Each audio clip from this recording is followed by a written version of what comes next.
Take a moment and picture the world map that hung on your classroom wall. If you had to compare the landmass of Greenland against the continent of Africa, your brain probably tells you they're remarkably close.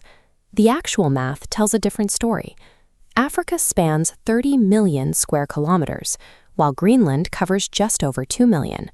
You could drop Greenland into Africa 14 separate times before you ran out of space. These massive gaps in scale emerge from the mathematical constraints of map design. Millions navigate with a mental model of Earth that is geographically impossible, a world where regions are stretched until they lose their true proportions.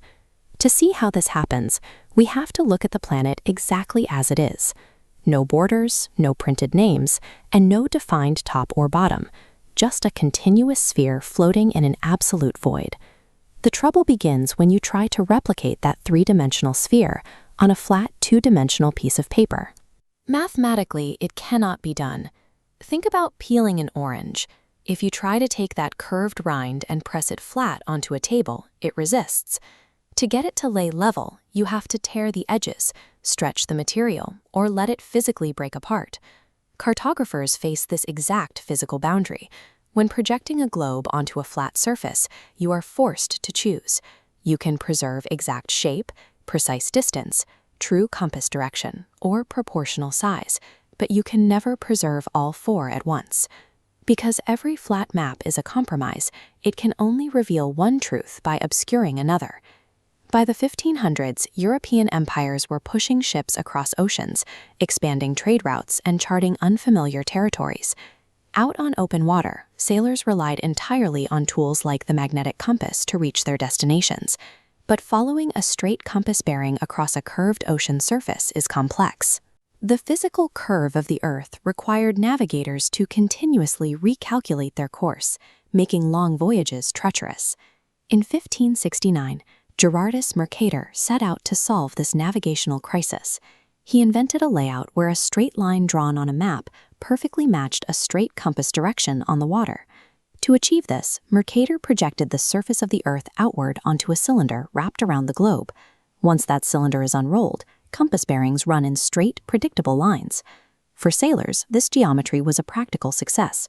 It simplified maritime travel and enabled global trade, proving that a map's layout is defined by the specific problem its creator needs to solve. But prioritizing straight lines required a trade-off. To keep the angles correct, the math forces the map to stretch wider and taller as you move away from the equator. This explains Greenland. Sitting near the extreme northern edge of the grid, its landmass is aggressively inflated by that geometric stretching. Compare that inflation to South America. South America is nearly twice the size of Europe, but because it sits much closer to the equator, it experienced very little distortion on the page. The Amazon rainforest alone spans multiple countries and houses a massive percentage of known global species. Yet its equatorial position compresses its scale, making it visually subordinate to smaller northern territories. Moving north, the distortion compounds. The northern edges of Russia and Canada balloon outward, creating the visual impression of infinite expanses. This culminates at the South Pole. Under Mercator's math, Antarctica is warped from a compact continent into a massive ice wall spanning the entire bottom of the world. The geology hasn't changed. By solving a navigational puzzle, the math inadvertently inflated the visual size of specific countries while minimizing others. Our brains often translate visual scale into a measure of importance.